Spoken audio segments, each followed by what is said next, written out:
Desde el primer momento en que la conocí, supe que algo no iba bien. Su mirada, tan fría como el invierno de Madrid, sentenció mi destino mucho antes de que mi esposo pronunciara el sí quiero. Esta es la historia de cómo las cámaras de seguridad no solo protegieron mi hogar, sino que desnudaron una traición que me obligó a reconstruirme desde cero. Mi nombre es Elena, y entonces era una mujer enamorada, convencida de que Javier era el hombre de mi vida. Nos habíamos conocido en un congreso de arquitectura en Barcelona, y su encanto, su inteligencia y esa chispa en sus ojos castaños me habían cautivado al instante. En los 2 años siguientes, Madrid se convirtió en el escenario de nuestro romance, entre paseos por el Parque del Retiro, cenas en Malasaña y el suave murmullo de promesas futuras. Cuando Javier se arrodilló en la Plaza Mayor, con un anillo sencillo pero significativo, mi corazón estalló de alegría. Todo parecía perfecto, el inicio de un cuento de hadas moderno. Lo único que faltaba, me dijo Javier, era que conociera a su madre, doña Carmen. Es un poco especial, comentó con una sonrisa forzada. Pero te adorará, ya verás. No vi la advertencia en sus palabras, solo la esperanza de que mi futura suegra me recibiera con los brazos abiertos. Estoy lista para dar la bienvenida a una nueva hija. Ingenua, ¿verdad? El encuentro tuvo lugar un domingo en su apartamento señorial en Salamanca, un lugar que olía a incienso y a recuerdos antiguos. Doña Carmen era una mujer de 50 y tantos, impecablemente vestida, con el cabello recogido en un moño estricto y unos ojos oscuros que parecían analizar cada detalle de mi ser. Su sonrisa, si es que se podía llamar así, era más bien una mueca de cortesía gélida. «Así que tú eres Elena», dijo, y en su voz había un tono que no pude descifrar entonces, pero que ahora sé que era puro desdén. «Javier me ha hablado mucho de ti, aunque me sorprende que se haya decidido tan rápido». La conversación fue una tortura. Cada pregunta era una emboscada, cada comentario una comparación velada.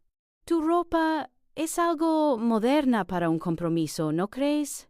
Marta siempre fue tan clásica, tan elegante».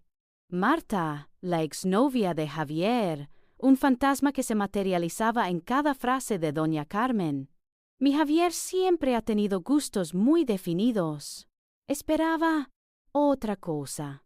Sus ojos se posaron en mis manos, en el anillo, luego en mi cabello, como si buscara imperfecciones que pudieran justificar su desaprobación. Sentí un nudo en el estómago, una punzada de tristeza que intenté disimular con sonrisas y respuestas educadas. Javier, sentado a mi lado, se mantuvo extrañamente callado, lanzándome miradas furtivas de disculpa que no ofrecían ninguna protección. Salimos de allí con el sol ya poniéndose, dejando atrás el aire cargado y el aroma a resentimiento. El viaje en coche de vuelta a nuestro apartamento en Chamberí se sintió pesado. La confusión se mezclaba con una amarga tristeza. ¿Qué había hecho mal? ¿Era yo tan diferente de la Marta de la que tanto hablaba? Javier, al ver mi desasosiego, me abrazó con fuerza. «No le hagas caso, mi amor. Ella es así. Pero yo te amo. Eso es lo único que importa». Sus palabras me calmaron, me dieron un ancla en la tormenta que apenas comenzaba. Me aferré a su amor como a un salvavidas, ignorando la fría premonición que la mirada de doña Carmen había sembrado en mi corazón. Pensé que el amor de Javier sería suficiente para vencer cualquier sombra, cualquier desprecio. Qué equivocada estaba. Me aferré a la promesa de su amor, la única luz en la sombra que proyectaba doña Carmen. Los primeros años de matrimonio fueron un baile agotador de intentos y rechazos. Quise encajar, quise ser la nuera que ella siempre había deseado, la que, secretamente, yo misma anhelaba ser para complacer a Javier. Aprendí a cocinar sus platos favoritos. Organicé cenas familiares que siempre terminaban con alguna crítica sutil sobre mi decoración o mi elección de vinos. Y la visitaba religiosamente los domingos, esperando inútilmente una señal de aceptación. Cada gesto mío, cada esfuerzo por tender puentes, se encontraba con un muro de indiferencia. o un comentario punzante que me hacía dudar de mi propio valor. Javier, mi ancla, se convertía en arena cada vez que su madre aparecía en escena. Sus disculpas a mis espaldas eran constantes. Mamá es de otra generación, no la tomes en serio. Ella solo quiere lo mejor para mí. No te preocupes, yo sé a quién amo. Pero esas palabras perdían fuerza cuando frente a ella, Javier se encogía, incapaz de defenderme de sus embestidas. Había algo en su sumisión, una lealtad casi infantil, que me hacía preguntarme qué tipo de control doña Carmen había ejercido sobre él durante años. Era como si Javier aún fuera el niño pequeño que temía la desaprobación de su progenitora, incapaz de romper las cadenas invisibles que lo ataban a su voluntad, incluso a costa de mi dolor. Mis ruegos para que hablara con ella, para que pusiera límites, eran recibidos con una evasión irritante, una mirada de impotencia que yo, ciegamente, interpretaba como amor frustrado, no como debilidad. Y Marta. El nombre de Marta era un eco constante, una sombra perfecta en la que yo siempre era deficiente. Marta siempre supo cómo vestir para una ocasión así, me decía doña Carmen en una cena, escrutando mi vestido nuevo. Marta habría organizado la despensa de forma más eficiente. Soltó un día durante una visita inesperada a nuestro apartamento. Marta, con su familia influyente, habría facilitado el ascenso de Javier. Murmuraba en reuniones familiares, justo lo suficientemente alto como para que yo lo escuchara. No importaba lo que hiciera, lo bien que me desempeñara en mi trabajo como arquitecta o lo mucho que amara a su hijo, nunca era suficiente. Mi autoestima se desmoronaba lentamente, partícula a partícula, bajo el peso de esas comparaciones invisibles. Sentía que vivía bajo una lente de aumento, constantemente juzgada y siempre hallada en falta, nunca a la altura de un fantasma perfecto. Pero, a pesar de todo, había destellos, momentos fugaces, en los que Javier volvía a ser el hombre del Parque del Retiro, el que me miraba con adoración y me hacía reír hasta que me dolía el estómago. Una escapada improvisada de fin de semana a la costa, donde nos perdíamos entre las olas y olvidábamos el mundo exterior. Un abrazo inesperado en la cocina mientras preparábamos la cena, una caricia en la oscuridad de la noche que prometía un para siempre inquebrantable. Esos instantes de felicidad pura eran mi veneno y mi antídoto, la chispa que mantenía viva la llama de la esperanza, la creencia ilusa de que, con el tiempo, las cosas mejorarían, que el amor de Javier por mí finalmente prevalecería sobre la oscuridad de su madre. ¡Qué ingenua era! Esos pequeños momentos de conexión eran mi cadena, mi justificación para seguir luchando por una relación que, en el fondo, ya estaba siendo corroída por el resentimiento y la deslealtad. Aún así, la esperanza, esa cruel amante, siempre encontraba la forma de susurrar promesas. Cuando Javier me propuso que nos mudáramos a un apartamento más grande y luminoso en Chamberí, lo vi como un nuevo comienzo, una oportunidad de dejar atrás las sombras de doña Carmen y las comparaciones con Marta. Un espacio virgen donde nuestro amor podría florecer sin las presiones externas, donde las heridas del pasado empezarían a sanar. Creí que, al cambiar el escenario, podríamos reescribir nuestra historia, lejos de la influencia tóxica que nos ahogaba. El nuevo apartamento, con sus altos techos y la luz de Madrid bañando sus estancias, parecía respirar una promesa de paz. Decoramos con ilusión, elegimos cada mueble, cada cuadro, como si estuviéramos construyendo no solo un hogar, sino también un escudo contra el pasado. Para mí era un santuario, un lugar donde Javier y yo podríamos reconectar, donde su amor, que yo aún creía inquebrantable, finalmente triunfaría. Hablamos de futuro, de niños, de viajes. Era la fantasía que tanto anhelaba, y me aferré a ella con todas mis fuerzas, cegándome a cualquier indicio de lo contrario. Fue entonces cuando surgió la idea de las cámaras de seguridad. No era algo que yo hubiera considerado activamente, pero Javier lo mencionó varias veces con una insistencia inusual. Para nuestra tranquilidad, mi amor. Decía, con tantos robos por la zona, es mejor estar seguros. Hubo un pequeño incidente en el portal de al lado, ¿te acuerdas? Un intento de robo que nos puso a todos en alerta. Me recordó cómo nuestra vecina de abajo había perdido unas joyas de valor.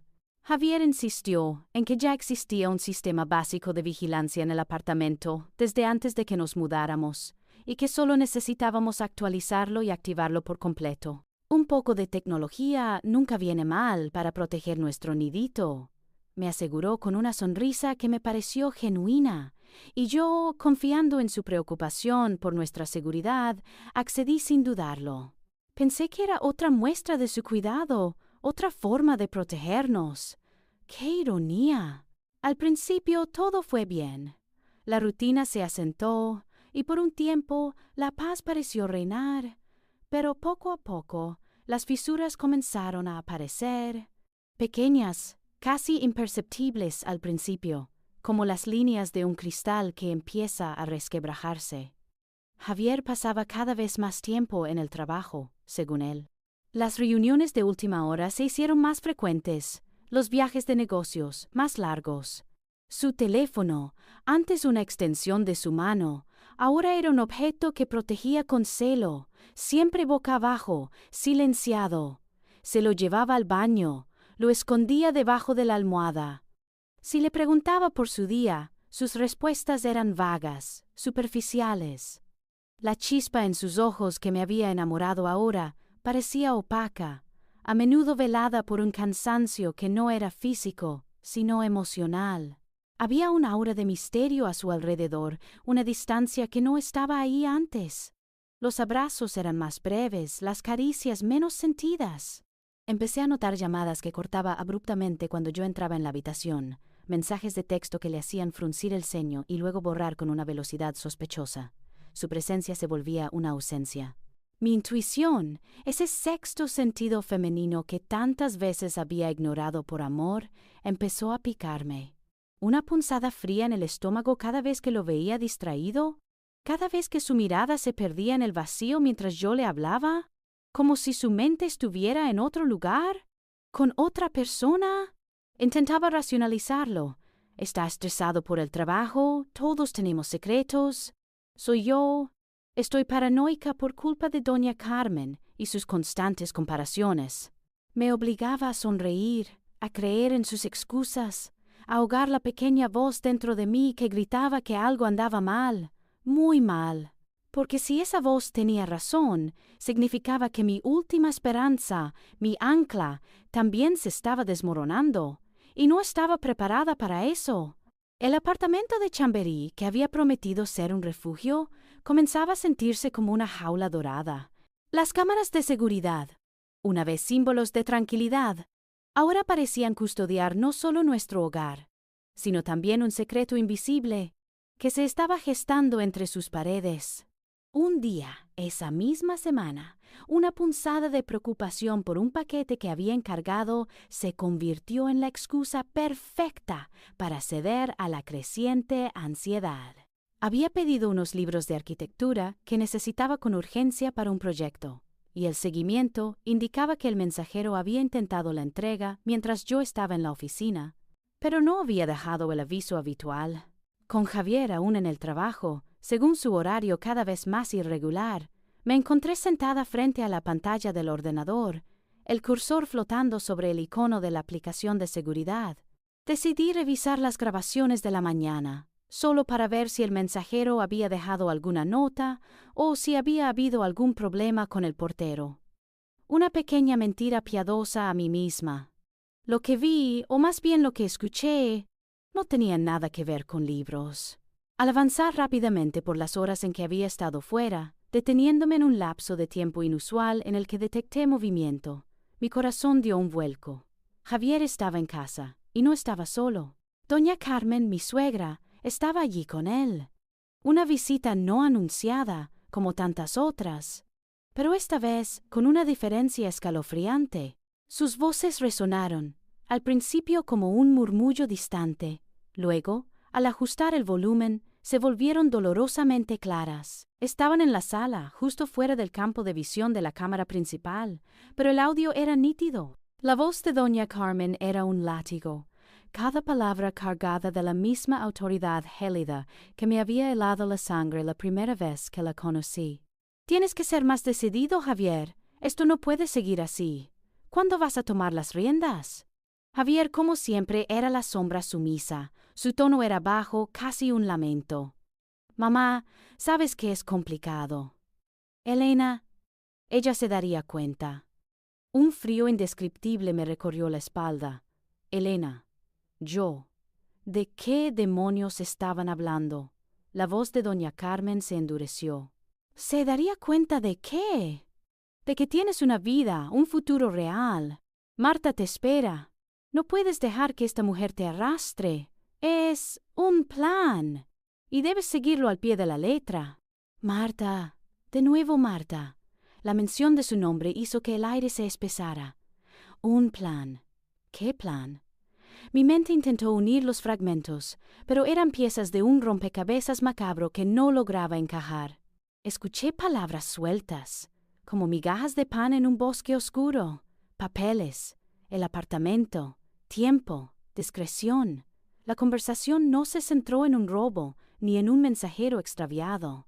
Se trataba de mí, y se trataba de Marta.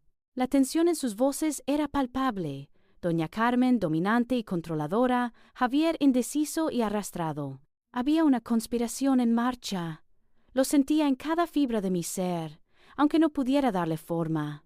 La cámara, el regalo que Javier había insistido en activar por nuestra seguridad, se había convertido en un testigo silencioso de una amenaza mucho más íntima. Apagué la pantalla, pero las voces seguían resonando en mi cabeza. Un plan. Marta, ¿un plan para qué? La inquietud se instaló en mi estómago, una sensación de náusea y pavor. El apartamento en Chamberí, mi supuesto santuario, ahora se sentía como una celda, y las paredes, antes llenas de promesas, parecían susurrar secretos oscuros. Una nube negra se cernía sobre mi hogar, sobre mi matrimonio, y no tenía ni idea de su tamaño ni de la tormenta que estaba a punto de desatar. Cuando Javier regresó esa noche, intenté disimular mi malestar. Pero la necesidad de saber, de confirmar mis peores temores, era abrumadora. «Cariño», dije con una voz que intenté que sonara casual mientras cenábamos. «¿Mamá estuvo por aquí hoy?» Me pareció escuchar ruidos. Javier me miró con una expresión indescifrable, una mezcla de sorpresa y algo más, algo furtivo. «¿Mamá?» «No, claro que no. ¿Por qué iba a estar aquí?» Su tono era evasivo, su mirada eludió la mía. Deben ser los vecinos. ¿Sabes lo ruidosos que son a veces? ¿Estás segura de que no te estás imaginando cosas, Elena? Últimamente pareces un poco ansiosa. Su sonrisa era forzada, sus ojos fríos. Era como si la luz se hubiera desvanecido de ellos, reemplazada por una máscara. El gaslighting. Ya había empezado. No solo me mentía, sino que intentaba hacerme dudar de mi propia cordura, de mi propia percepción de la realidad. La punzada de mi intuición se convirtió en un cuchillo afilado. Javier, mi esposo, no solo era un cómplice en la sombra de su madre, sino un actor dispuesto a interpretar su papel en este macabro guión. Me tragué mi comida, que de repente se había vuelto insípida, y la amarga verdad de que no estaba paranoica, sino que era una víctima silente en mi propia casa. La verdad amarga de que no estaba paranoica, sino que era una víctima silente en mi propia casa, se asentó en mí como una losa. No podía seguir negando lo que mi intuición me gritaba. Las palabras de Javier, su intento de hacerme dudar de mi propia cordura, fueron la gota que colmó el vaso. Esa misma noche, mientras él dormía profundamente a mi lado o fingía dormir, me levanté en silencio. El tic-tac del reloj en la mesita de noche era el único sonido en la oscuridad, un recordatorio de que el tiempo se agotaba para mi ignorancia. Me senté frente al ordenador de nuevo, el corazón latiéndome con una fuerza insana. Mis dedos temblaban al abrir la aplicación de las cámaras. No buscaría un paquete esta vez. Buscaría la verdad, por devastadora que fuera. Navegué por los días y las horas, buscando patrones, cualquier conversación sospechante. Los últimos meses habían sido un goteo lento de evasiones y misterios por parte de Javier, y ahora necesitaba llenar los huecos. Saltaba de una grabación a otra, observando mi propia vida desde la perspectiva de un intruso, de un espía en mi propio hogar. Fue en una grabación de hacía 3 semanas, un martes por la tarde en la que yo tenía una reunión fuera de la oficina, cuando lo encontré. La cámara de la sala de estar, estratégicamente colocada para cubrir la entrada y parte del sofá, capturó el momento en que Javier abrió la puerta a doña Carmen. Se abrazaron, un gesto que siempre me había parecido frío, pero que ahora veía como una complicidad oscura. Se sentaron en el sofá, y doña Carmen, con su voz cortante, tomó la palabra. «Ya no podemos esperar más, Javier», dijo, con un tono que no dejaba lugar a discusión. «Elena está empezando a sospechar. Su curiosidad es un problema. Debes actuar ya. Marta no va a esperar eternamente por tu indecisión». Mi respiración se cortó. Marta. De nuevo, el nombre me quemó por dentro. Escuché cómo Javier suspiraba, su hombro encogiéndose. «Lo sé, mamá. Pero, ¿cómo se lo digo? ¿Y el apartamento? ¿Y las cuentas? Elena es arquitecta, ella sabe cómo se hacen las cosas». Doña Carmen se inclinó, su voz más baja, pero la claridad del audio era cruelmente perfecta. «El apartamento se pondrá a tu nombre antes del divorcio. Para eso tenemos al abogado de la familia. ¿Y las cuentas? Ya nos encargaremos. La clave es que esto parezca una decisión tuya, de repente, una revelación de que ya no la amas. Es la única forma de que no intente sacarte hasta el último céntimo. Y rápido, antes de que se entere de lo de Marta, de verdad». Un escalofrío helado me recorrió. ¿Poner el apartamento a su nombre? ¿El abogado de la familia? ¿Un plan financiero para el divorcio? Mi mente procesó las palabras con una lentitud tortuosa, cada una clavándose como un puñal. Esto no era una casualidad, ni un arrebato de la suegra. Esto era premeditación, una conspiración fría y calculada. Y luego lo escuché, las palabras que me destrozaron el alma, que redujeron mi mundo a escombros. Javier, con un tono cansado, casi aburrido, respondió a su madre. «Lo sé, mamá. Tienes razón. Ya no la amo. Nunca la amé de verdad, si soy honesto. Nunca quise casarme con ella. Fue por la presión, por lo que la gente esperaba, por el qué dirán. Siempre pensé en Marta, en que era la indicada. Solo lo hice por presiones, por no decepcionarte a ti, por la imagen». La grabación siguió por unos minutos más, pero ya no pude escuchar nada coherente. Las palabras de Javier resonaron en mi cabeza, una y otra vez, con la nitidez brutal de una bala impactando en el corazón. «Ya no la amo. Nunca quise casarme. Solo lo hice por presiones». Mi mundo se desmoronó. Los cimientos de mi matrimonio, de mi amor, de toda mi vida con Javier se pulverizaron en ese instante. Las promesas susurradas en el Parque del Retiro, las risas en Malasaña, el anillo en la Plaza Mayor, los planes para el futuro en Chamberí, todo era una farsa, una cruel ilusión tejida con mentiras y deslealtad. No hubo lágrimas, no al principio, solo un shock anestesiante, una negación silenciosa que duró apenas un segundo.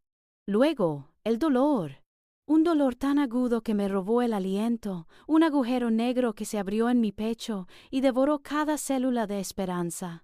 La mujer enamorada, ilusa y llena de sueños que había sido, murió en ese preciso instante frente a la pantalla. Pero justo debajo del dolor, surgió algo más. Una rabia fría, implacable. No era la rabia histérica que me habría consumido en otro tiempo. Era una furia calculada, acerada, que me recorrió las venas y endureció mi mandíbula. Me habían usado, me habían manipulado, me habían traicionado de la manera más cruel e íntima posible. Y no se saldrían con la suya.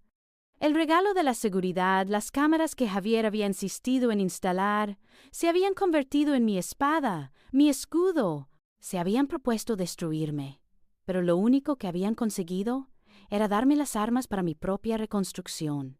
Miré la pantalla de nuevo, el rostro de Javier, que parecía tan inocente en la grabación, ahora una máscara de hipocresía. Sentí un asco profundo. No solo por él, sino por mí misma, por haber sido tan ciega, tan ingenua. Pero la ceguera había terminado. La ignorancia había sido desterrada por la verdad brutal y desnuda. Era hora de luchar. Y no lucharía por él, sino por mí. La amarga verdad de que era una víctima silente en mi propia casa, y no una mujer paranoica, se asentó en mí con una frialdad desoladora tras la cena. Las palabras de Javier, su intento de hacerme dudar de mi propia cordura, ya no eran un susurro, sino un eco innegable.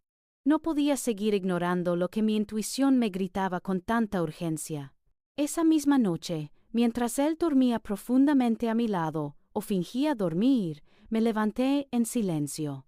El tic-tac del reloj en la mesita de noche era el único sonido en la oscuridad, un recordatorio de que el tiempo se agotaba para mi ignorancia. Me senté frente al ordenador de nuevo, el corazón latiéndome con una fuerza insana. Mis dedos temblaban al abrir la aplicación de las cámaras. No buscaría un paquete esta vez. Buscaría la verdad, por devastadora que fuera. Navegué por los días y las horas, buscando patrones, cualquier conversación sospechante. Los últimos meses habían sido un goteo lento de evasiones y misterios por parte de Javier, y ahora necesitaba llenar los huecos. Saltaba de una grabación a otra, observando mi propia vida desde la perspectiva de un intruso, de una espía en mi propio hogar. Fue en una grabación de hacía 3 semanas, un martes por la tarde en la que yo tenía una reunión fuera de la oficina, cuando lo encontré. La cámara de la sala de estar, estratégicamente colocada para cubrir la entrada y parte del sofá, capturó el momento en que Javier abrió la puerta a doña Carmen. Se abrazaron, un gesto que siempre me había parecido frío, pero que ahora veía como una complicidad oscura. Se sentaron en el sofá, y doña Carmen, con su voz cortante, tomó la palabra. «Ya no podemos esperar más, Javier», dijo, con un tono que no dejaba lugar a discusión. «Elena está empezando a sospechar. Su curiosidad es un problema. Debes actuar ya. Marta no va a esperar eternamente por tu indecisión». Mi respiración se cortó. Marta. De nuevo, el nombre me quemó por dentro. Escuché cómo Javier suspiraba, su hombro encogiéndose. «Lo sé, mamá, pero ¿cómo se lo digo? Y el apartamento, y las cuentas. Elena es arquitecta, ella sabe cómo se hacen las cosas». Doña Carmen se inclinó, su voz más baja, pero la claridad del audio era cruelmente perfecta. «El apartamento se pondrá a tu nombre antes del divorcio. Para eso tenemos al abogado de la familia. Y las cuentas. Ya nos encargaremos. La clave es que esto parezca una decisión tuya, de repente, una revelación de que ya no la amas. Es la única forma de que no intente sacarte hasta el último céntimo. Y rápido, antes de que se entere de lo de Marta, de verdad». Un escalofrío helado me recorrió. ¿Poner el apartamento a su nombre? ¿El abogado de la familia? ¿Un plan financiero para el divorcio? Mi mente procesó las palabras con una lentitud tortuosa, cada una clavándose como un puñal. Esto no era una casualidad, ni un arrebato de la suegra. Esto era premeditación, una conspiración fría y calculada. Y luego lo escuché. Las palabras que me destrozaron el alma, que redujeron mi mundo a escombros. Javier, con un tono cansado, casi aburrido, respondió a su madre: «Lo sé, mamá. Tienes razón. Ya no la amo. Nunca la amé de verdad, si soy honesto. Nunca quise casarme con ella. Fue por la presión, por lo que la gente esperaba, por el qué dirán. Siempre pensé en Marta, en que era la indicada. Solo lo hice por presiones, por no decepcionarte a ti, por la imagen». La grabación siguió por unos minutos más, pero ya no pude escuchar nada coherente. Las palabras de Javier resonaron en mi cabeza, una y otra vez, con la nitidez brutal de una bala impactando en el corazón. Ya no la amo. Nunca quise casarme, solo lo hice por presiones. Mi mundo se desmoronó. Los cimientos de mi matrimonio, de mi amor, de toda mi vida con Javier, se pulverizaron en ese instante. Las promesas susurradas en el Parque del Retiro, las risas en Malasaña, el anillo en la Plaza Mayor, los planes para el futuro en Chamberí, todo era una farsa, una cruel ilusión tejida con mentiras y deslealtad. No hubo lágrimas. No, al principio. Solo un shock anestesiante, una negación silenciosa que duró apenas un segundo. Luego, el dolor. Un dolor tan agudo que me robó el aliento, un agujero negro que se abrió en mi pecho y devoró cada célula de esperanza. La mujer enamorada, ilusa y llena de sueños que había sido, murió en ese preciso instante frente a la pantalla. Pero justo debajo del dolor surgió algo más. Una rabia fría, implacable.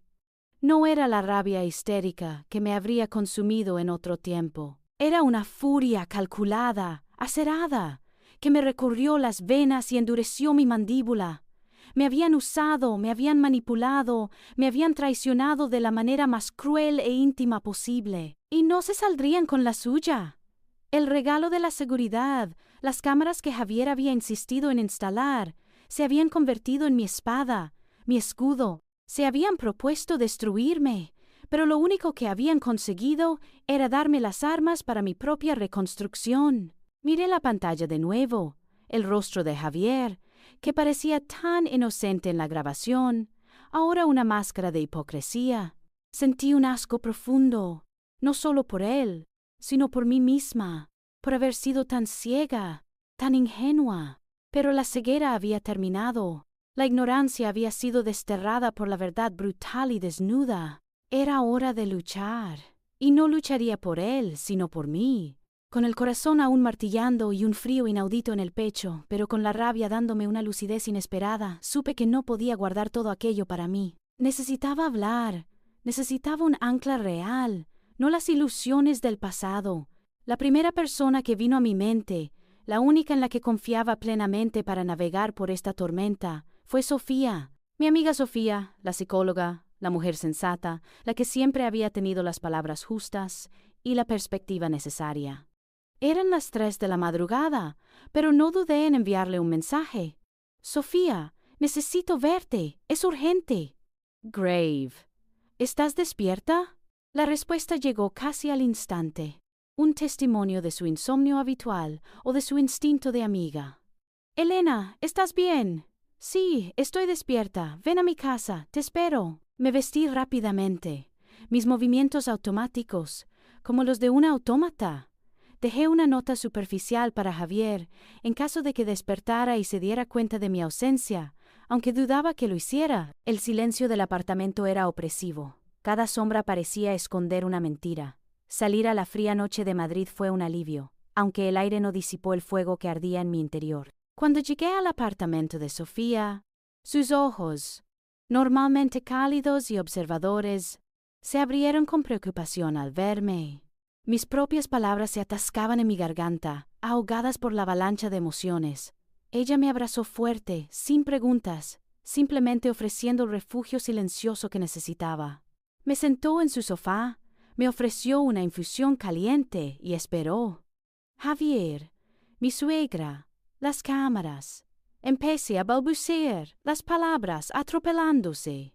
Lo grabé, Sofía, los grabé a los dos, planeando cómo deshacerse de mí, cómo volver con Marta, y él dijo que nunca me amó, que solo se casó por presiones. El rostro de Sofía pasó de la preocupación a la conmoción, y luego a una expresión de fría determinación.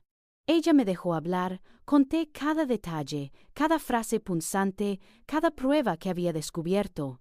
No minimizó mi dolor, no me dijo que exageraba.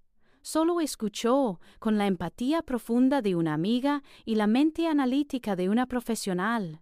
Cuando terminé, un silencio denso llenó la habitación. Sofía respiró hondo. Elena, dijo, su voz tranquila pero firme, lo que acabas de contar es devastador. Siento un dolor inmenso por ti. Pero quiero que sepas algo fundamental. Esto no es tu culpa. Él es el manipulador, el desleal.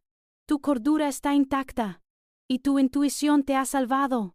Has sido víctima de un gaslighting brutal y de una traición orquestada. Sus palabras eran un bálsamo. Saber que no estaba loca, que mi percepción era válida, me dio una fuerza renovada.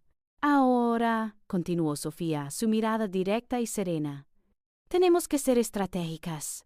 No puedes enfrentarlos todavía. Lo primero es protegerte a ti misma, emocional y legalmente. Me explicó la importancia de la discreción. Cada paso que des a partir de ahora debe ser calculado. No muestres tus cartas. Javier y doña Carmen son manipuladores, y si saben que lo sabes, pueden volverse muy peligrosos. Intentarán desacreditarte, negar o incluso revertir la situación. ¿Qué hago entonces?, pregunté, sintiendo un atisbo de esperanza en medio de la desolación. Vamos a empezar a recopilar más pruebas. Las grabaciones de las cámaras son oro, pero cuantas más tengas, mejor. Guarda todos los mensajes de texto sospechosos, correos electrónicos. Anota fechas y horas de sus ausencias, sus llamadas secretas. Todo lo que te parezca insignificante ahora puede ser crucial más adelante. Piensa en las finanzas, los bienes, el apartamento, cualquier acuerdo verbal o escrito que recuerdes. Si tienen un plan financiero para el divorcio, nosotros también debemos tenerlo. Ella se levantó y empezó a anotar cosas en una libreta. Te voy a dar contactos de abogados especializados en derecho de familia, con experiencia en divorcios complicados y casos de manipulación. No te precipites. Habla con varios. Elige a quien te dé más confianza. Y mientras, sigue con tu vida de forma lo más normal posible. No les des ninguna pista. Esta calma es tu arma. También quiero que te concentres en ti. Esto es un trauma. Te daré algunos libros sobre gaslighting y patrones de manipulación narcisista. Entender lo que viviste te ayudará a procesarlo y a sanar. No estás sola, Elena. Estoy aquí, y juntos vamos a construir tu salida de esto. Mientras Sofía hablaba, sentí como el nudo de desesperación en mi estómago comenzaba a aflojarse, reemplazado por una sensación fría y dura de resolución. Ya no era la mujer ingenua que se aferraba a la falsa esperanza. Era una superviviente, armada con la verdad y con el apoyo incondicional de una amiga. El dolor seguía ahí, inmenso, pero ya no me paralizaba. Era un motor, y el primer paso de mi reconstrucción, el primer eslabón en mi cadena de libertad, era mantener el silencio y seguir recopilando cada fragmento de la verdad. La caza había comenzado, y yo era la cazadora. La caza había comenzado, y yo era la cazadora.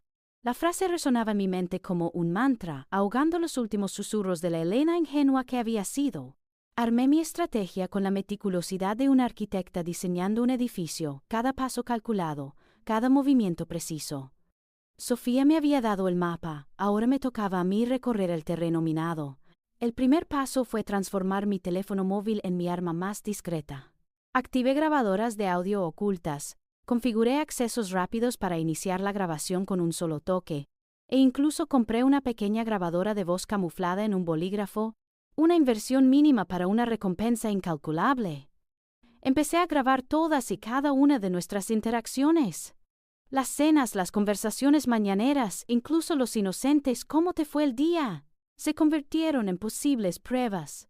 Cada vez que Javier entraba en la sala, cada vez que doña Carmen llamaba, yo estaba lista.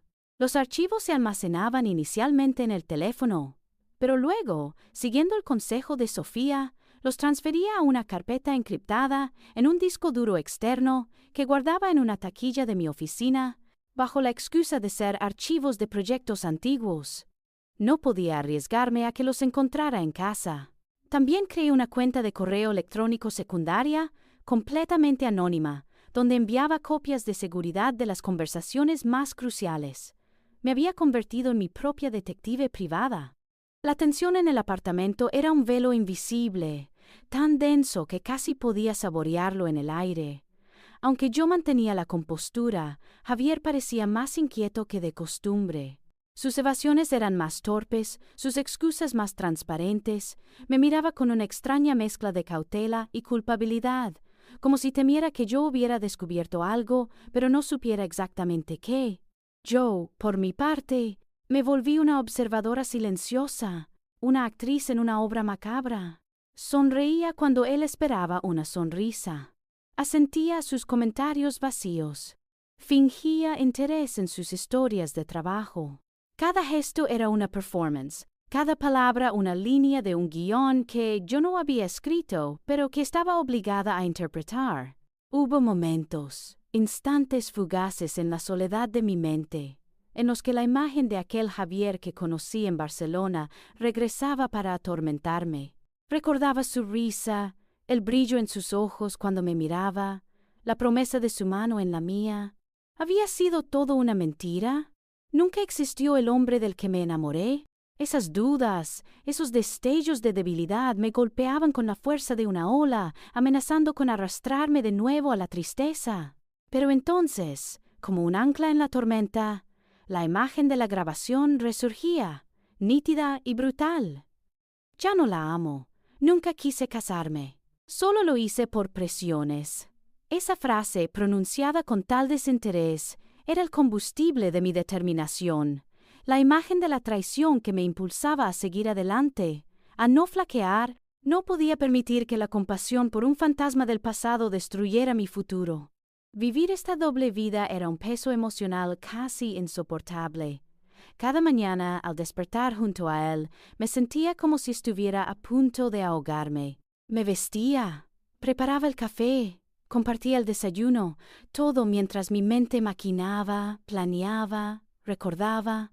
Fingir normalidad era mi trabajo a tiempo completo. Había noches en las que no podía dormir, revolviéndome en la cama, con el ruido de la respiración de Javier a mi lado, sintiendo el abismo que nos separaba.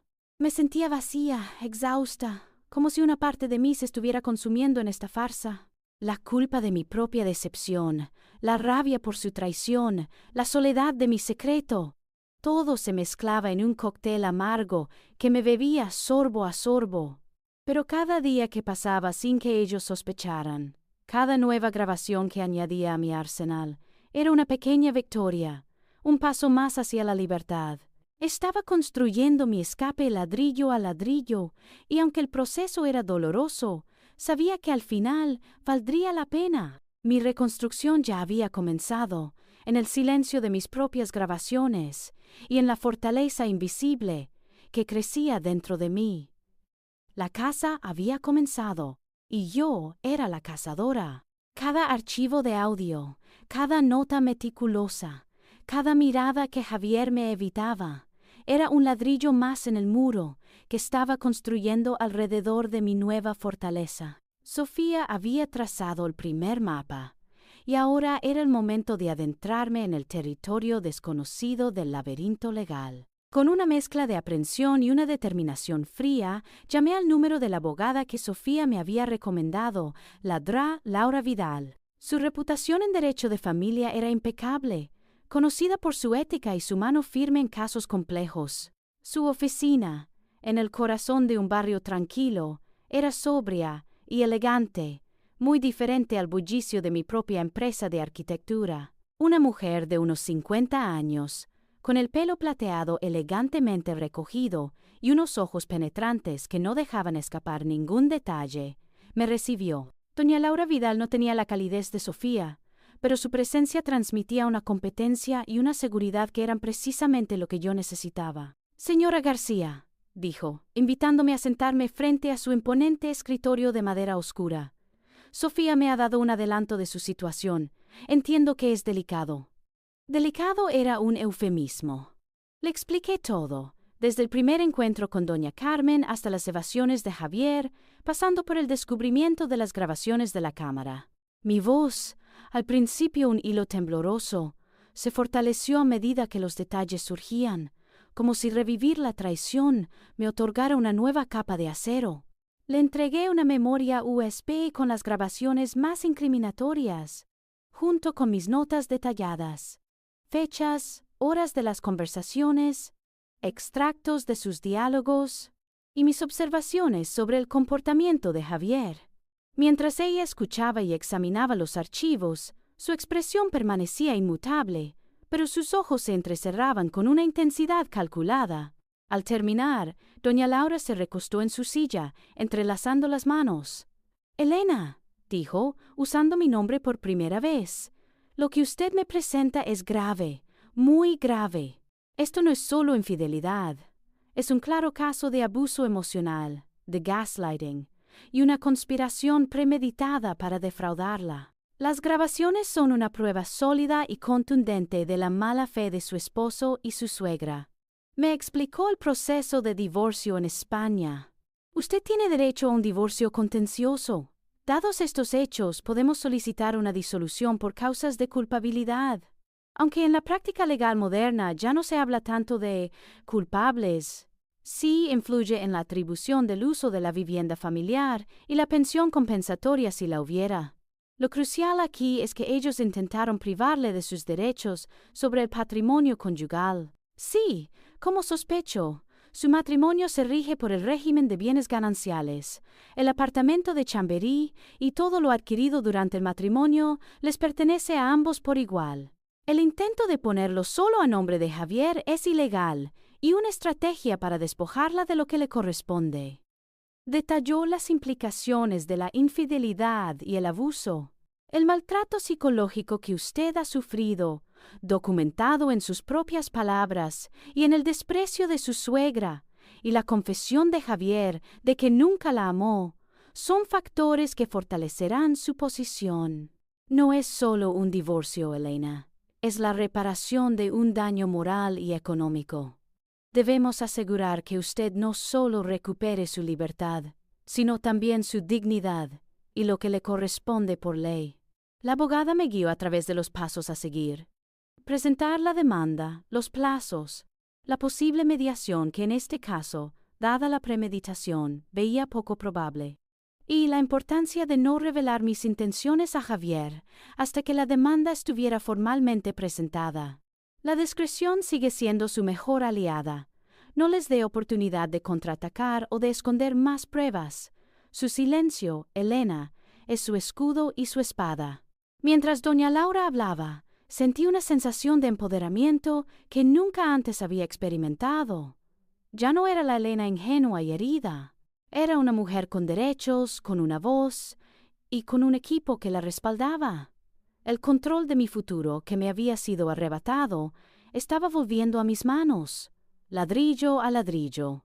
La rabia seguía ardiendo, pero ahora era una llama controlada, dirigida por la lógica y la ley. Salí de la oficina de la DRA, Vidal con la cabeza alta, lista para la batalla, sabiendo que, aunque el camino sería arduo, ya no estaría sola. Había dado el primer paso real hacia mi verdadera liberación. La claridad obtenida en la oficina de doña Laura había sido un potente antídoto, pero el veneno de la traición aún corría por mis venas, manteniéndome hipervigilante. Cada día era una estrategia, cada conversación un riesgo. Mantenía la fachada de una esposa normal, aunque por dentro, mi mente era un complejo tablero de ajedrez, donde cada pieza se movía con una intención calculada. La rabia, convertida en acero frío, me impulsaba. Pero ni siquiera esa nueva fortaleza pudo prepararme para la visión que me aguardaba un martes cualquiera, bajo un sol engañosamente amable, en un café de Moncloa. Había salido temprano de una reunión de trabajo cerca de la Plaza de España y decidí dar un paseo antes de volver a la oficina. El aire de primavera era fresco y la gente llenaba las terrazas. Mientras caminaba por una calle arbolada, mi mirada se posó en una pequeña cafetería, con mesas en la acera, y allí los vi. Javier, mi esposo, sentado frente a una mujer. Su risa, esa risa que una vez había sido melodía para mis oídos, ahora resonaba con una ligereza que nunca me dedicaba a mí. Estaba relajado, sonriente, su mano apoyada sobre la de ella, en un gesto de familiaridad íntima que me taladró el pecho. La mujer era Marta. No había duda alguna. Su cabello castaño oscuro, más liso de lo que recordaba por las fotos, su sonrisa amplia y sus ojos que brillaban con una complicidad que me revolvió el estómago. Era la sombra perfecta de la que doña Carmen siempre había hablado, materializada y riendo a carcajadas con mi marido. Mi respiración se detuvo. Mi primer instinto fue salir corriendo, esconderme, huir de la escena que confirmaba mis peores pesadillas. Pero me quedé paralizada, escondida parcialmente detrás de un árbol, observándolos. La escena era tan mundana, tan ordinaria, que resultaba aún más dolorosa.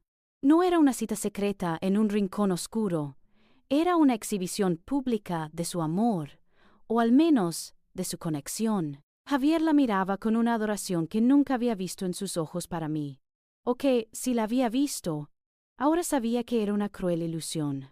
Las palabras de la grabación resonaron con una nitidez brutal. Ya no la amo, nunca quise casarme, siempre pensé en Marta. Una oleada de náuseas me invadió, seguida de un dolor tan agudo que pensé que me caería al suelo. Era el dolor de la traición multiplicada, no solo por las palabras escuchadas en secreto, sino por la evidencia visual de su engaño. Mi cerebro luchaba por procesar la imagen, mi esposo, el hombre que me había prometido amor eterno, acariciando la mano de la mujer por la que me había usado. Pero junto al dolor surgió la rabia. Una rabia fría, quemante, que no se manifestaba en lágrimas ni gritos, sino en una determinación férrea que se asentó en lo más profundo de mi ser. No era la rabia histérica que habría sentido la ingenua Elena de antes. Era la furia controlada de la guerrera que había despertado.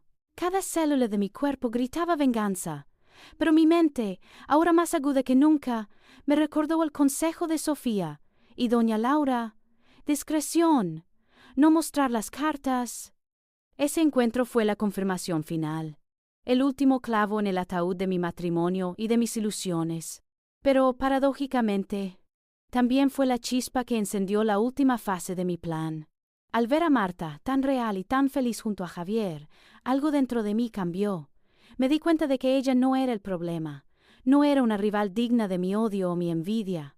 Ella era simplemente la destinataria de la debilidad de Javier, de su incapacidad para ser honesto, de su sumisión a las manipulaciones de su madre. La culpa no era de ella, sino de la cobardía y la deslealtad que habitaban en el corazón de Javier. No era yo el problema, como doña Carmen me había hecho creer. Era él. Siempre fue él. Un hombre que no supo lo que quería y prefirió mentir y manipular en lugar de ser valiente. Esa comprensión fue una liberación. El peso de la culpa que inconscientemente había cargado por no ser suficiente para Javier se disipó.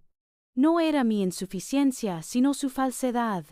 Y esa verdad me llenó de una fuerza inquebrantable. Ya no había dudas, ya no había vuelta atrás. La máscara de la esposa normal se sentía más pesada que nunca, pero sabía que solo era cuestión de tiempo antes de poder arrancármela para siempre. Con el corazón latiendo con una mezcla de furia y una extraña sensación de claridad, me di la vuelta, dejando atrás la escena que acababa de presenciar.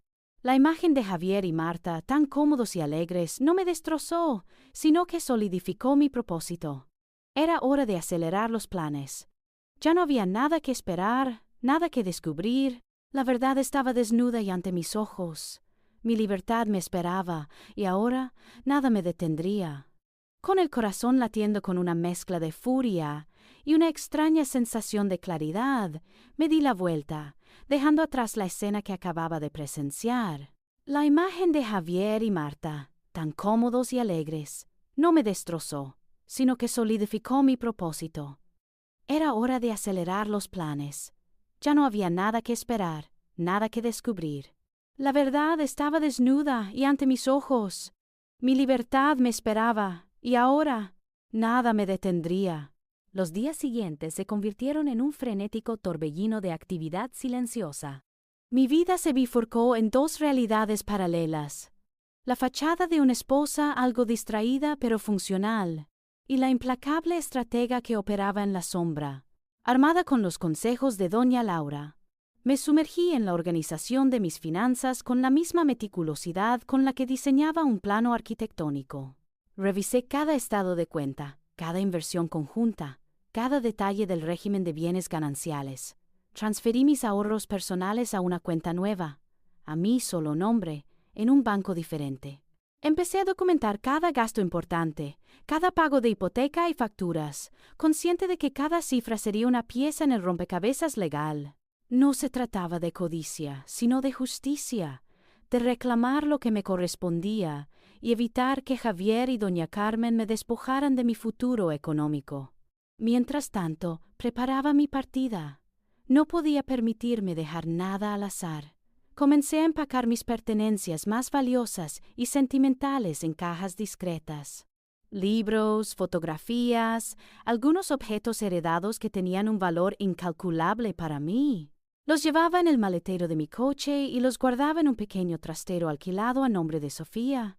O los dejaba directamente en su casa, bajo la excusa de limpiar el apartamento. Cada objeto embalado era una despedida silenciosa de una vida que ya no me pertenecía.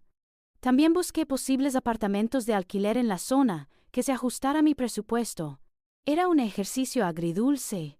Cada anuncio era un recordatorio de la destrucción de mi hogar, pero también una ventana a un nuevo comienzo. Las conversaciones con Javier se volvieron una tortura. Aún intentaba, en los momentos más débiles, encontrar alguna señal de arrepentimiento, de humanidad, de que el hombre que había amado aún existía. Le preguntaba sobre su día, sobre su futuro, sobre nosotros, pero sus respuestas eran siempre las mismas, evasivas, superficiales, vacías de cualquier emoción genuina. Su mirada permanecía ausente, sus palabras huecas. Una tarde me atreví a preguntarle, con la voz apenas un susurro: «Javier, ¿estás feliz conmigo?» Me miró con esa misma expresión indescifrable, una mezcla de cansancio y fastidio. «Elena, ¿por qué preguntas eso ahora? Estamos bien. Solo estoy estresado con el trabajo». No hubo un te quiero, ni una caricia, ni la más mínima chispa del amor que una vez nos unió. Cada intento era un clavo más en el ataúd de mi esperanza. Comprendí que ya no había nada que rescatar, ninguna verdad que pudiera surgir de él. La compasión que aún albergaba se evaporó, reemplazada por una confirmación rotunda de su deslealtad. La tensión en el apartamento era casi insoportable. Cada vez que Javier regresaba a casa, la atmósfera se volvía espesa, cargada de secretos y mentiras no dichas. Yo sentía su nerviosismo, la cautela en sus movimientos, como si esperara el estallido en cualquier momento. Él no lo sabía, pero era yo quien sostenía la mecha.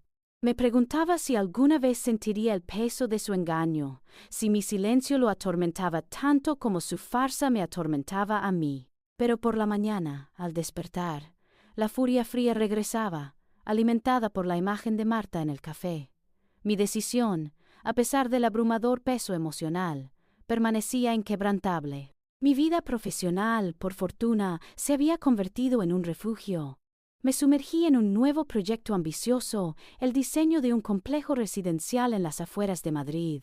Las largas horas en la oficina, la concentración en los planos, los cálculos estructurales y las reuniones con clientes se convirtieron en un bendito escape. No solo me permitía canalizar mi energía y mi frustración, sino que también demostraba mi capacidad para funcionar bajo presión, reforzando mi independencia económica y mi confianza en mis habilidades. Si esta crisis había afectado mi vida personal de manera devastadora, había, paradójicamente, solidificado mi identidad profesional. El estudio, mi equipo, mi trabajo, eran la parte de mi vida que nadie podía quitarme, un cimiento sólido para mi futura reconstrucción.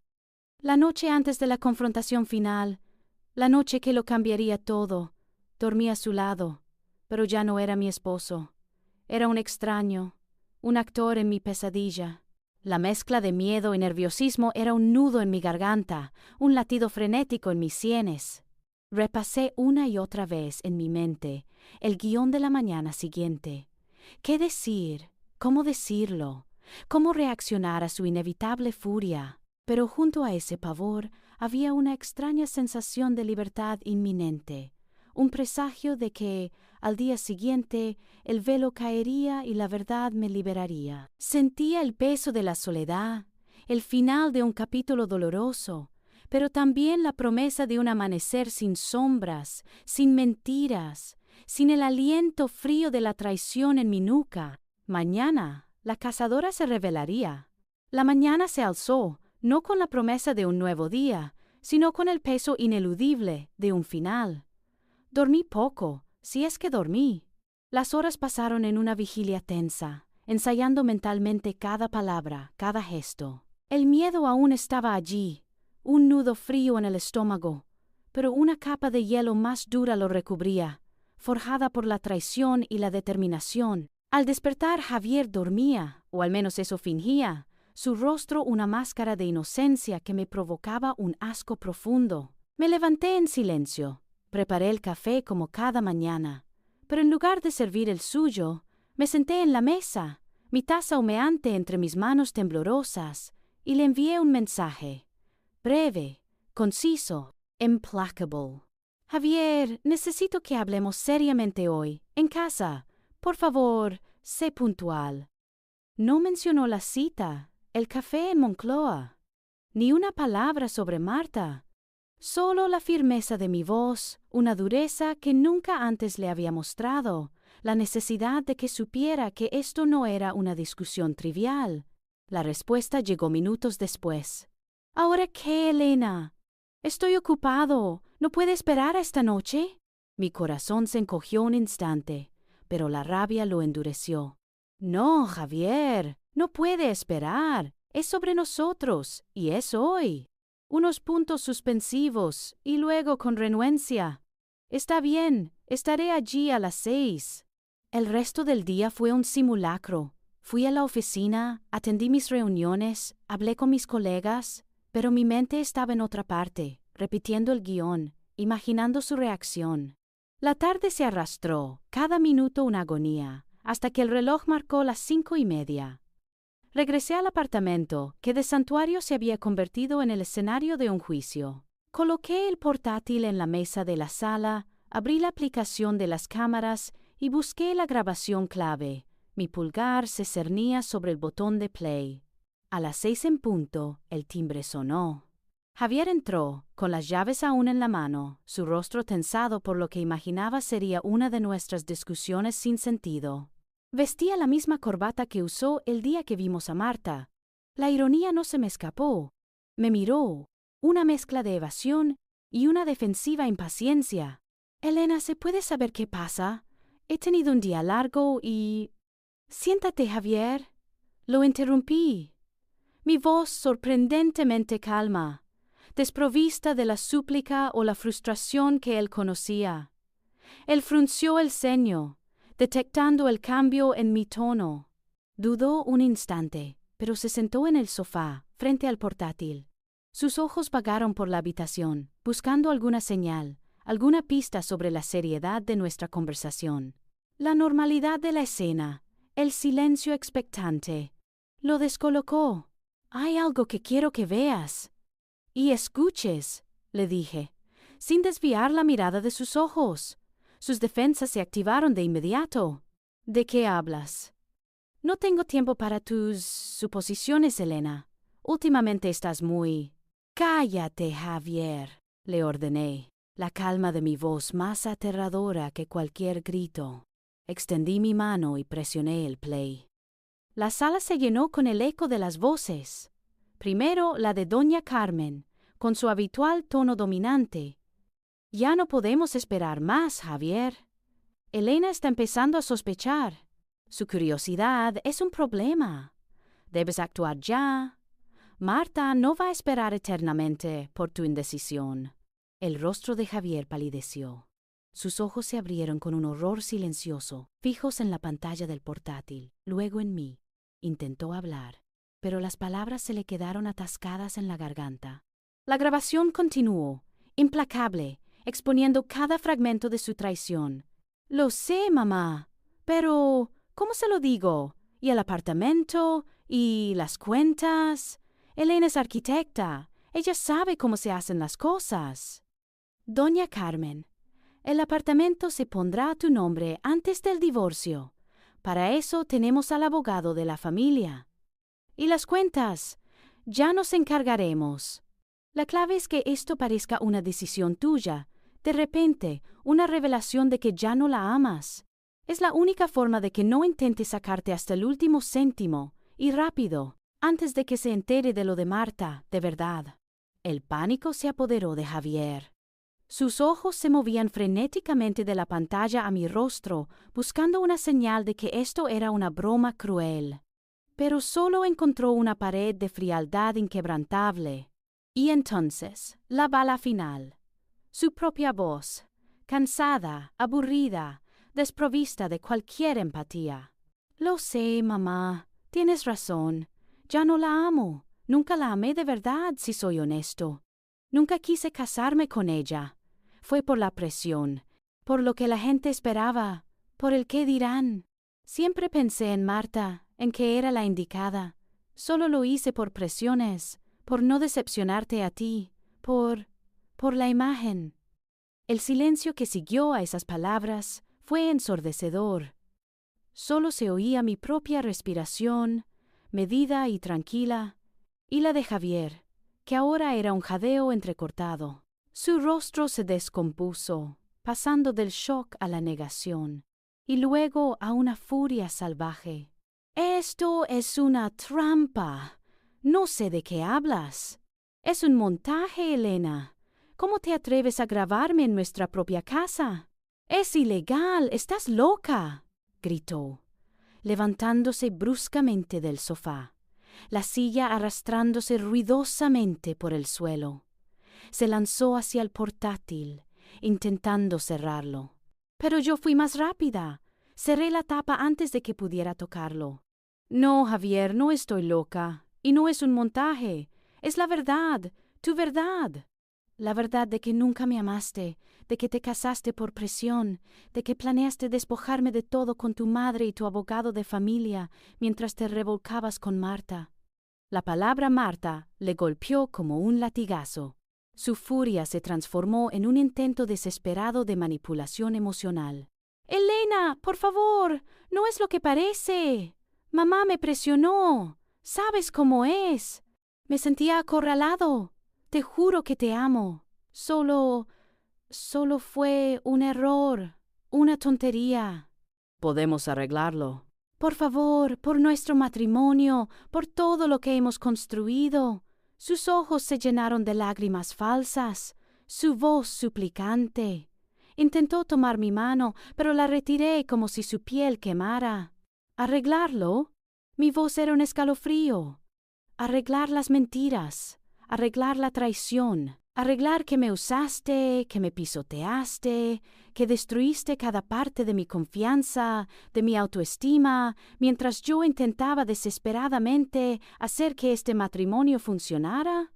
No me amaste, Javier. Nunca lo hiciste. Todas tus palabras fueron vacías, todas tus caricias, un engaño. Eras un actor, y yo, tu víctima ingenua. Pero ya no. Internamente, me recordé a mí misma que este no era el Javier que había conocido. Este era el hombre débil, manipulable, cobarde, que había elegido la deslealtad en lugar de la honestidad. Mi dolor pasado, el recuerdo de las lágrimas derramadas en silencio, me daba la fuerza. La rabia se mantenía bajo control, fría, precisa. No había espacio para la piedad. Había muerto por dentro la mujer que aún lo amaba, y de sus cenizas había surgido una nueva Elena, forjada en acero. «Lo que acabas de ver y escuchar», continué, mi mirada inquebrantable, «no es una tontería, es un plan para robarme mi futuro, mis bienes, mi dignidad. Pero lo siento, Javier, tu plan ha fallado». Me levanté, mi postura erguida, la cabeza alta. «Quiero el divorcio. Y no será un divorcio amistoso, será contencioso, porque tengo todas las pruebas. No solo esta grabación, sino muchas más. De tus llamadas, de tus ausencias, de tus encuentros con Marta, de cómo tu madre y tú urdieron esto a mis espaldas». Javier me miró, la furia y el pánico luchando en sus ojos. Se quedó sin palabras, su rostro contorsionado por una mezcla de rabia y desesperación. La máscara había caído. La verdad, desnuda y brutal, lo había aplastado. Y en ese instante, en medio del caos que yo misma había desatado, sentí una extraña y liberadora sensación de paz. Había desenterrado la verdad, y ahora nada me detendría en mi camino hacia la libertad. El pánico y la furia seguían luchando en los ojos de Javier, su rostro contorsionado por una mezcla de ambas emociones. «Esto es una barbaridad, Elena. Estás fabricando pruebas. Es una violación de nuestra privacidad. No puedes usar eso en mi contra. Te voy a denunciar por esto». Su voz era un gruñido, su respiración acelerada. Se acercó a mí, sus manos apretadas, como si quisiera borrar la evidencia, o quizá a mí misma. Pero yo no retrocedí. La mujer asustada que se escondía de su desprecio había muerto hace mucho tiempo. «No te atrevas a tocarme, Javier», le advertí, mi voz fría como el hielo, mi mirada inquebrantable. «No estoy fabricando nada. Estoy revelando tu verdad. Y no te atrevas a hablar de privacidad cuando tú y tu madre planearon mi despojo en mi propia casa. ¿Denunciarme? Adelante. Mis pruebas son sólidas. Y tu confesión de que nunca me amaste, está grabada para siempre». Un golpe seco en la puerta nos interrumpió. Javier dio un respingo. Sus ojos, aún llenos de terror, se dirigieron hacia el sonido. Antes de que él pudiera reaccionar, la puerta se abrió de golpe y doña Carmen entró, un torbellino de indignación. Debió escuchar los gritos desde el pasillo, o quizá tenía la costumbre de aparecer sin previo aviso. Sus ojos, los mismos ojos oscuros que me habían juzgado desde el primer día, se clavaron en mí, centelleando con una furia desmedida. «¿Qué está pasando aquí?» «Javier, ¿qué le has hecho a mi hijo, mujer insolente? He escuchado gritos». Su voz era un arma, sus palabras, flechas envenenadas. Se abalanzó hacia Javier, abrazándolo con una ferocidad protectora. «Mi niño, ¿estás bien? Esta arpía te está atacando». Javier, todavía conmocionado, solo pudo señalar el portátil sobre la mesa con un dedo tembloroso. «Mamá, Elena, ella», lo grabó todo. Doña Carmen se soltó de él y me miró con una expresión de puro odio. «¿Grabó qué? Esta mujer está desquiciada. Siempre lo supe. Siempre fuiste un error, una intrusa. ¿Qué mentiras le has metido en la cabeza a mi hijo ahora?» «No hay mentiras, doña Carmen», respondí, mi voz tan tranquila que incluso a mí misma me sorprendió. «Solo la verdad, su verdad, la verdad de cómo usted y su hijo planearon mi destrucción. La verdad de que Javier nunca me amó, que se casó por presiones y que pensaba en Marta todo el tiempo. La verdad de cómo querían robarme el apartamento y todo lo que me pertenece». Su rostro se puso morado de rabia. «¡Mentira! ¡Una calumnia! Javier, dile a esta imbécil que se calle. Ella no sabe de lo que habla. Siempre fuiste una revista, una trepadora. Nunca estarás a la altura de Marta y nunca serás digna de mi hijo». La acusación no me afectó. Era el mismo disco rayado de siempre. Mis ojos se mantuvieron fijos en ella, con una resolución de acero. «No necesito su aprobación, doña Carmen, y no voy a escuchar sus insultos. He escuchado suficiente de su toxicidad durante años, y ahora he escuchado la verdad de su hijo, y eso es todo lo que necesito». Me puse de pie, recogiendo el portátil y la memoria USB con una calma deliberada. «He tomado mi decisión, Javier, y es irrevocable. Quiero el divorcio, un divorcio contencioso. Mi abogada ya tiene todas las pruebas, incluidas las grabaciones de sus conversaciones y las de tus encuentros con Marta. No hay vuelta atrás. Esto se acabó». Javier y doña Carmen me miraron, atónitos. Sus gritos, sus intentos de desacreditarme, su furia, se desvanecieron ante la fría certeza de mis palabras. Ella abrió la boca para replicar, pero no salió ningún sonido. Javier estaba pálido, sus ojos vacíos, su mundo desmoronándose ante él. La imagen de ambos, paralizados por su propia impotencia y la magnitud de su derrota, se grabó en mi memoria. No sentí alegría, sino una profunda y silenciosa confirmación de que había hecho lo correcto. Mis maletas, discretamente preparadas en los días anteriores, estaban en la entrada, esperando el momento. Había dejado solo lo esencial, mis objetos más queridos y personales. No había nada más que me atara a ese lugar, a esa vida, a esos dos extraños que ahora me miraban con terror y rabia. «Adiós, Javier», dije sin emoción, sin una pizca de sentimentalismo. «Y adiós, doña Carmen. Espero que encuentren la paz, algo que nunca me permitieron tener a mí».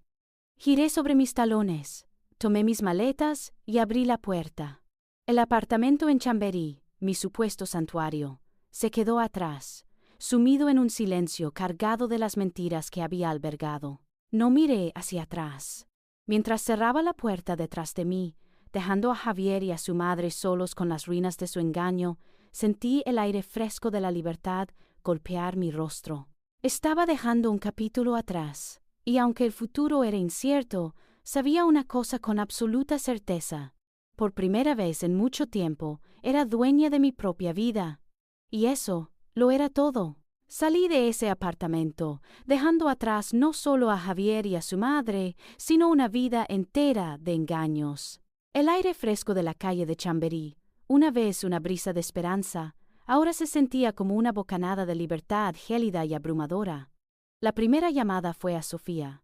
Su voz, llena de alivio y preocupación, fue el primer bálsamo. «Estoy contigo, Elena. Ven a mi casa. No estás sola». Y así, mi camino hacia la libertad comenzó de verdad, con cada paso alejándome de la mentira. Al llegar al refugio de su apartamento, con los ojos de Sofía, cálidos y protectores, clavados en mí, sentí el peso de los últimos meses derrumbarse. Le conté todo, cada detalle de la confrontación, la brutalidad de las grabaciones, la negación de Javier y la furia de doña Carmen. No minimizó mi dolor, al contrario, sus palabras fueron un bálsamo para mi alma herida. «Elena», me dijo con firmeza, «no es tu culpa. Su deslealtad y manipulación son solo un reflejo de sus propias debilidades. Has sido increíblemente valiente». Esa noche, mientras las horas se diluían entre el desahogo y la rabia contenida, Sofía me ayudó a trazar los primeros pasos. Era crucial no flaquear. El primer objetivo sería la DRA. Laura Vidal, la abogada que me había recomendado la mañana siguiente. Había llegado el momento de traducir mi verdad en acción legal. No había vuelta atrás. La batalla apenas comenzaba, pero ya no la libraría sola. La libertad gélida y abrumadora que sentí al cerrar la puerta fue el primer aliento de mi nueva vida.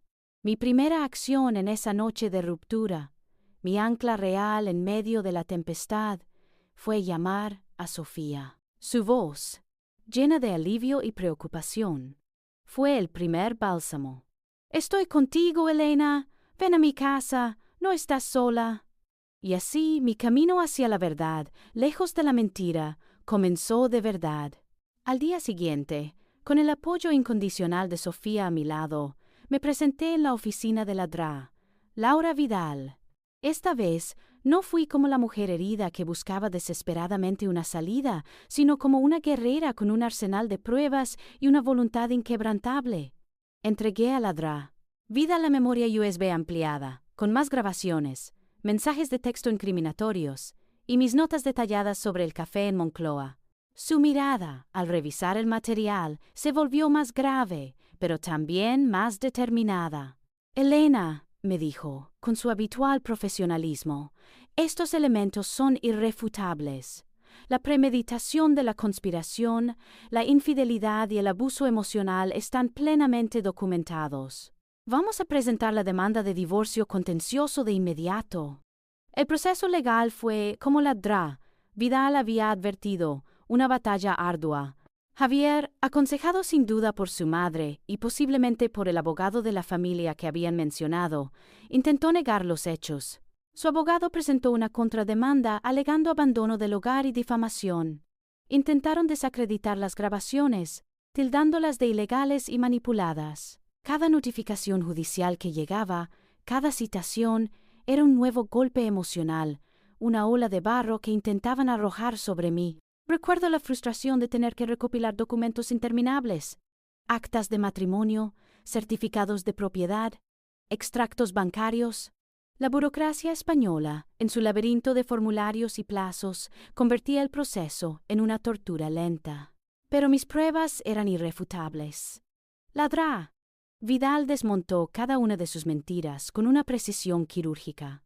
Las grabaciones, aunque obtenidas en mi propio hogar, eran legalmente admisibles, dada la naturaleza del engaño y la premeditación para defraudarme sobre los bienes gananciales. La confesión de Javier de que nunca me amó y el plan de despojo eran demasiado claros. Él y doña Carmen intentaron aplazar las audiencias, buscar tecnicismos, pero la fortaleza de mi caso y la pericia de mi abogada los arrinconaron. Las sesiones en los juzgados, frías y formales, eran agotadoras. Ver a Javier pálido y evasivo, y a doña Carmen, con su mirada de hielo, me revivía el dolor, pero también la confirmación de que estaba luchando por mi verdad. Mientras los engranajes de la justicia giraban lentamente, me enfoqué en recuperar mi espacio. El apartamento en Chamberí, el que una vez fue mi hogar soñado, ahora era un nido de recuerdos tóxicos. Con la ayuda de Sofía y otros amigos, organicé la mudanza. Cajas y más cajas se llenaron con el resto de mis pertenencias. Cada objeto que sacaba era un peso menos, una liberación. Ladrá. Vidal había conseguido una orden judicial que me permitía cambiar la cerradura una vez que Javier hubiera retirado sus cosas, garantizando mi seguridad y mi control sobre la propiedad durante el proceso de división. El día que cambié la cerradura, sentí una mezcla indescriptible de emociones. El clic del cerrojo nuevo fue el sonido de una barrera cayendo, el final de una era. Por primera vez en meses, me sentía realmente segura en lo que ahora era solo por mi apartamento. Recorrer las habitaciones vacías, limpias de la presencia de Javier y de la sombra de su madre, me llenó de una sensación agridulce.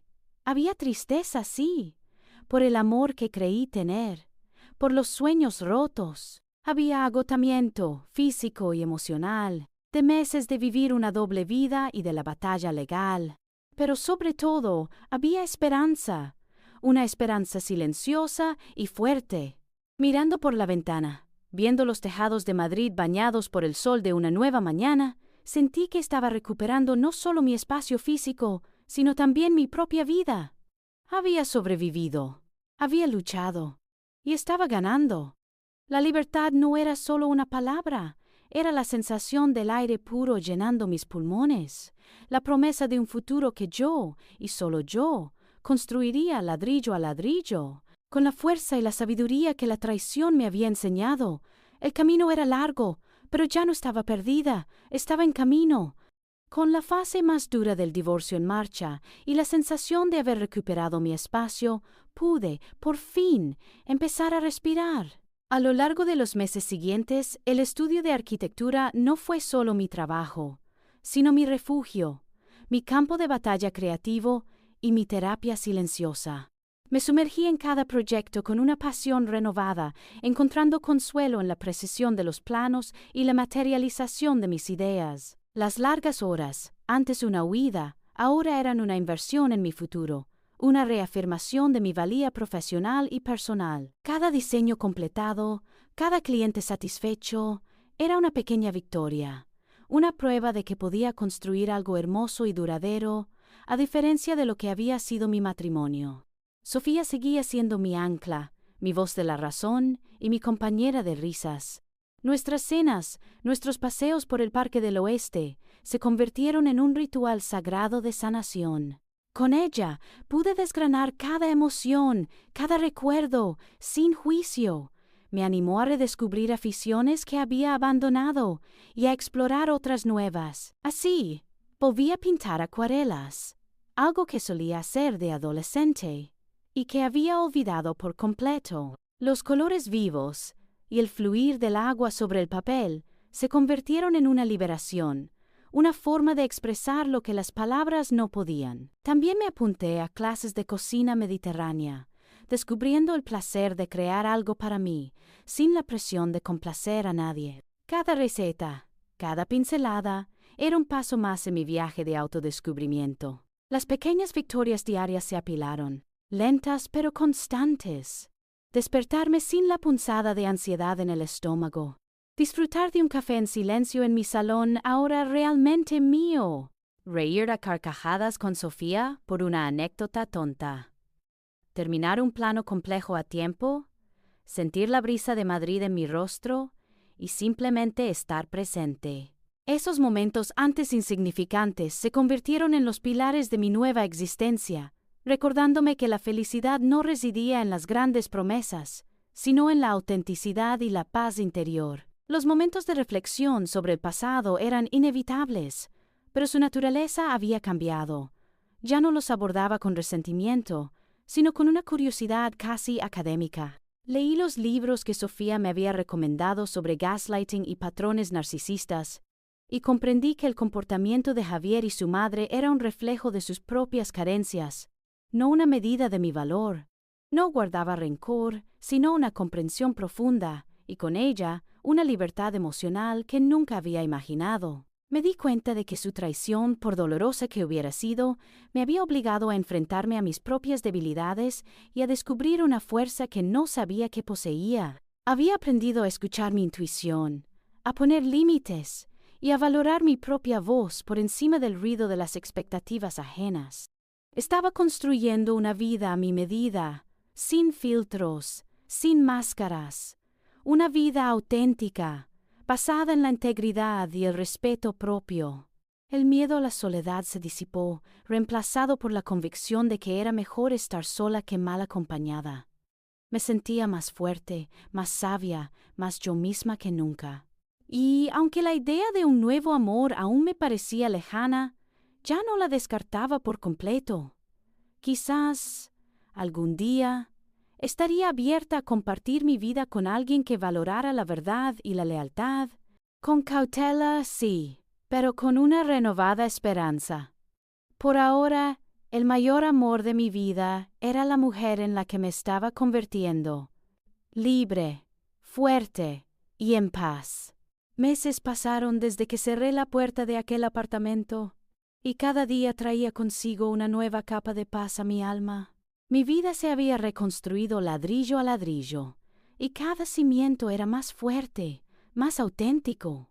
El rencor se había diluido, reemplazado por la comprensión y una inquebrantable sensación de libertad.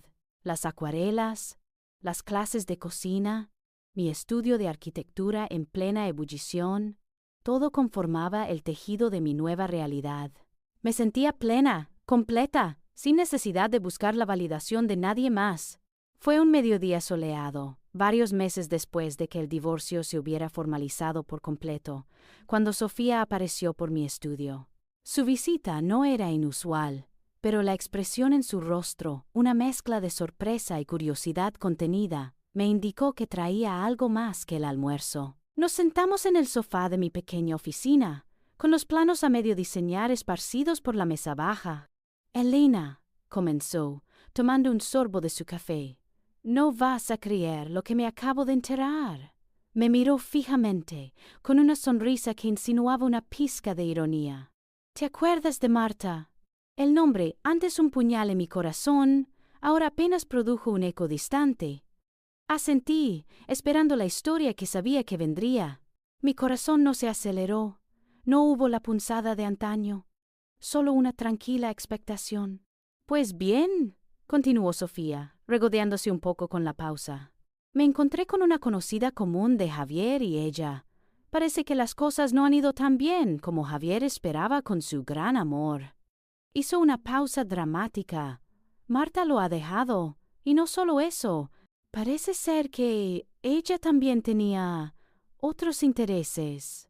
Lo dejó por otro hombre, un empresario importante, y lo hizo de una forma bastante expeditiva, sin muchas explicaciones, justo después de que él finalmente se divorciara de ti. La noticia aterrizó en la sala con una extraña ligereza. No sentí el júbilo, no la venganza, ni siquiera una amarga satisfacción.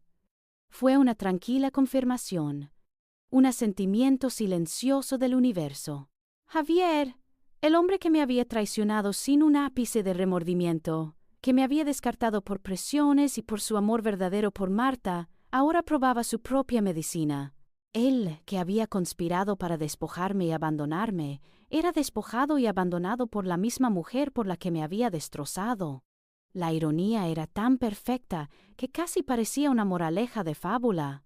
Sofía observaba mi rostro, buscando una reacción. ¿Y bien, no dices nada? Yo esperaba que, no sé, al menos brindaras por esto. Es una justicia poética increíble, Elena. El karma, supongo. La miré y sonreí, una sonrisa genuina y serena. El karma, Sofía, repetí. Pero no siento regocijo. Siento una tranquila paz. La verdad es que él y su madre ya no forman parte de mi vida, y lo que les ocurra, sinceramente, ya no me afecta. Mi batalla era por mi propia libertad y mi dignidad, no por su castigo. Hice una pequeña pausa, mis ojos fijos en la ventana, en el sol que bañaba los tejados de Madrid. Supongo que esto es solo una confirmación de que la vida, al final, siempre encuentra la forma de equilibrar las cosas. Él eligió la deslealtad y el engaño, y ahora se enfrenta a las consecuencias de sus propias acciones. No necesito regocijarme en su dolor para validar el mío. Ya estoy curada. Él es el que tiene que vivir con sus decisiones. Sofía asintió lentamente, una expresión de profundo respeto en su rostro. Tienes razón, amiga. Tienes toda la razón. El sol de la tarde se colaba por la ventana, llenando mi estudio de una luz dorada y cálida. Me puse de pie y me acerqué a mi mesa de dibujo, donde un nuevo proyecto esperaba ser concebido. Mis dedos rozaron la superficie lisa del papel en blanco, llena de posibilidades. Ya no era la mujer ingenua que se aferraba a un amor falso. Era una arquitecta de su propia existencia, diseñando un futuro cimentado en la verdad, la fuerza y la independencia. El camino había sido largo y doloroso, pero cada paso me había llevado hasta aquí, fuerte, libre y en una paz que nunca antes había conocido. El eco de Javier, de Doña Carmen, de Marta, se había desvanecido en el pasado. Mi historia no terminaba con la venganza, sino con la quietud de un corazón sanado, con la promesa de una vida construida sobre mis propios términos. Y eso lo era todo. Mi futuro, luminoso y abierto, me esperaba.